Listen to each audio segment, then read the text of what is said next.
Friendship, effort, victory. The idea of bolstering one's own strength is an idea so ubiquitous to the action shonen series that Shonen Jump emblazons itself with this motto. But while the training arc and the power-up are so well known, their combination, the Mid-Battle Flashback, is an idea that my 5 seconds of googling has failed to dig up any notable discussion of, short of a footnote on TV tropes. Not even worth its own page, apparently. So if we're going to dig into this idea, we're going to need examples. So let's dig up a little series I know all too well. Oh no! Ass pull is a term everyone seems to know, and are quick to use whether it's appropriate or not. But when it comes to fairy tale, I'd argue the word is usually fitting. No one's going to argue that Natsu being able to grab onto a ledge with his flame and pull himself back up is anything but bullshit. It's explained away with Natsu saying he can change the property of his fire before just as quickly being forgotten, never to be mentioned again. And yet, while this is true to Hiro Mashima's vision, that's not exactly how it played out in the animated adaptation. A1 Pictures gave it a mid-battle flashback. Guild Singer Macau is shown telling Natsu how the properties of fire can be changed to surpass ice or wind.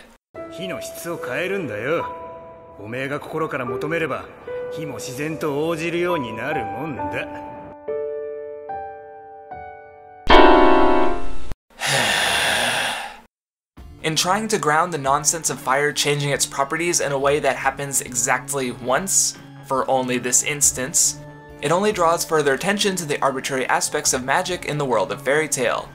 If will is all it takes to make fire do other things, then why shouldn't Natsu be able to consume every element, or punch infinity magic? The flashback grounds an unsatisfying and contrived incident in the unsatisfying and contrived mechanics of the setting, turning a small and idiotic moment into something that's just as dumb, yet so much bigger.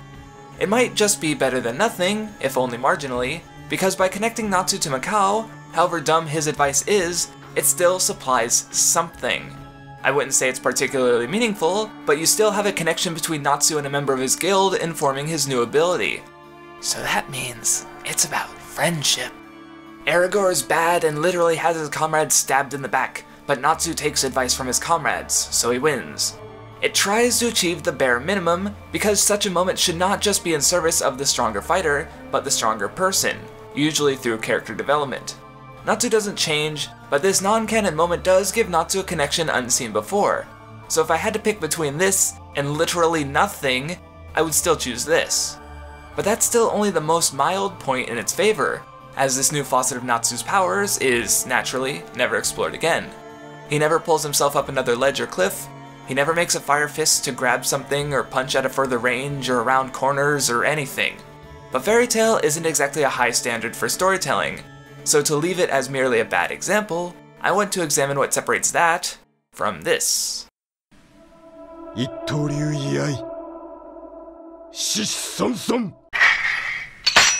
Zoro's battle against Mr. One of Baroque Works is one that's earned its fair share of praise, but that fact is interesting in itself due to its use of the mid-battle flashback, which could be read as an ass pull, but let's give this battle a bit more of a look before we dismiss it.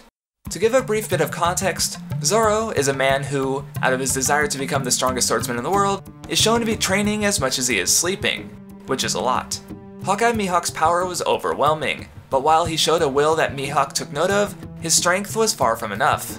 And among the many points of his journey to gain the strength he needed, he entered a duel against Mr. One, a man with the power to turn into metal, leaving Zoro unable to do as much as scratch him. The battle is more than one of his perseverance. While Mr. One does go down in one hit, and Zoro first survives so many damaging blows, it is in the differences between both ideals and their fighting styles that truly sets them apart, as is brought up in the all-important mid-battle flashback.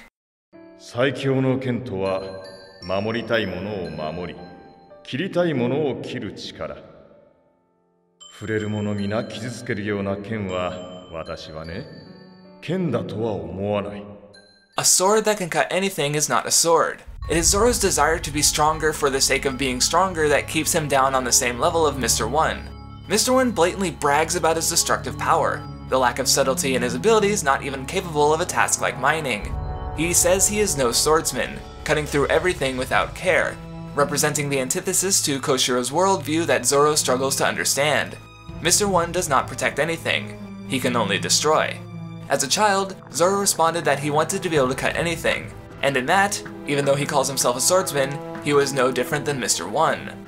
Their figurative swords were matched, so if Zoro wanted to surpass him, he would have to surpass his faulty ideology. In what might have been his last moments, his thoughts were in two places: on not showing his back, and his shame to his foe, and in his comrades. Nami was being chased by Doublefinger. Was she safe? Luffy? Vivi? If he, one of the strongest members of the crew, is struggling so much, then what about them? It is only after this when he senses the mysterious breath. He resolves to use his sword, not merely to cut and destroy, but to protect. To help his comrades rather than just to get stronger. And in that, he separated himself from Mr. One. After falling, in the moments just after the fight, he fails to understand what separates them, asking if Zoro would move on to cutting diamonds next. But Zoro says it would be a waste. Diamonds are something precious, something to be protected, so while he is able to know what not to cut, Mr. One imagines that precious thing as something to be destroyed for the pride in having done so, and as long as he carries that ideology, he will never rise to Zoro's level, while Zoro doesn't even take the time after his victory to dwell on how much stronger he's gotten, thoughts going back to his comrades as the fight concludes. While the battle carries its share of meaningful character conflict, I wouldn't argue that it's perfect by any means. In particular, the concept of breath and its implementation are questionable, and have been for ages now. What is it? It doesn't seem to be connected to Ashura, which in itself has vanished from Zoro's moveset post-timeskip. It seems distinct from observation haki, and considering how his specialty is armament, it's unlikely that they're connected. What might salvage it is in further exploration and explanation, but while he did hone it further on Skypiea, the initial mystery still stands, and at the end of the day, he still got this mysterious ability from nowhere, and the meaning and conflict you can take from the fight doesn't excuse this bit of clunky storytelling. But despite the issues, this fight and its flashback still offers so much more than nothing. It's a clash of two sets of ideals. Something is said through the conflict, and Zoro shows growth, even if ultimately it's a character working hard to protect his friends, hitting all three of those core jump tenets that are so familiar to the genre. I do like Zoro vs. Mr. One, but it's not my favorite fight of Zoro's, let alone the rest of the series. So where can we go if we want a little something more? Oh wait, this one's in the title and thumbnail of the video. Never mind. Before we dig in though, I have something to say about the fight first, because I know someone's going to ask.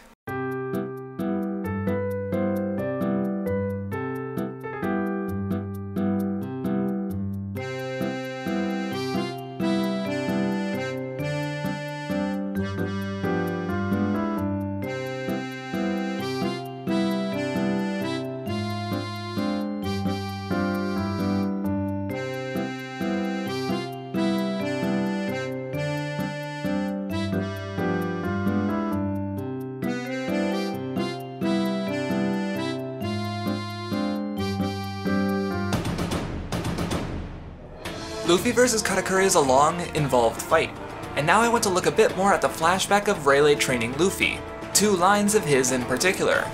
One was on how haki and its users grow through battle, through conflict of will and ambition. The other was on observation haki, specifically in Katakuri's well-established future sight.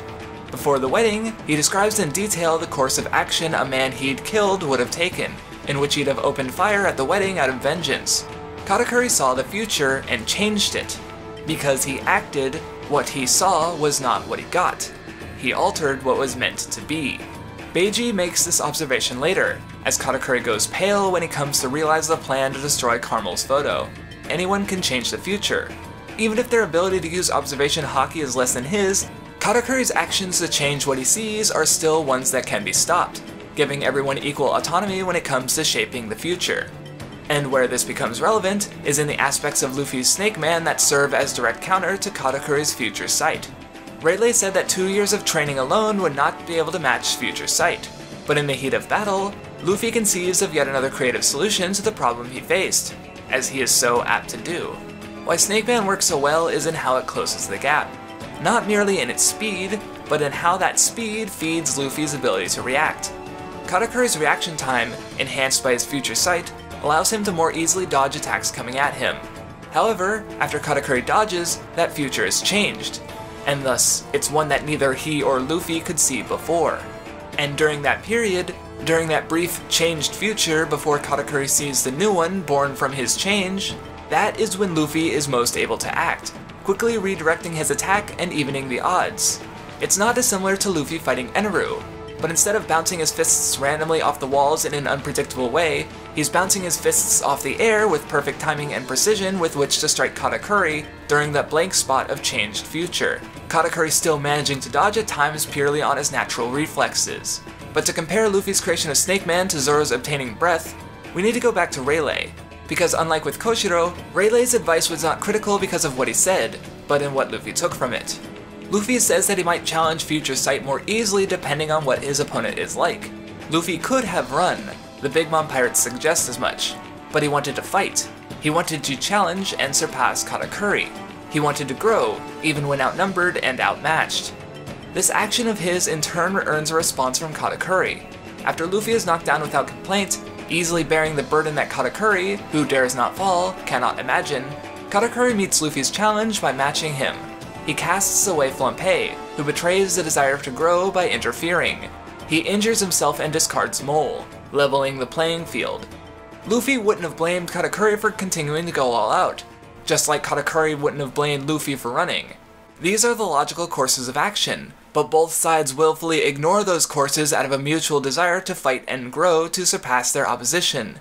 Luffy says that whether or not he surpasses future sight depends on his opponent, and through emotionally connecting to Katakuri, they are both pushed to the same level. The conflict lasts longer than it might have otherwise, allowing Luffy the time he needed to practice his observation haki, to dodge while seeing the future, to understand the depths of Katakuri's abilities, and to come up with a counter that taps into experience past and new, that taps into ability old and new. But Luffy connecting to Katakuri and taking from his abilities to learn and grow is not all there is to take from the fight. Remember Rayleigh's comment about how haki is strengthened through conflict.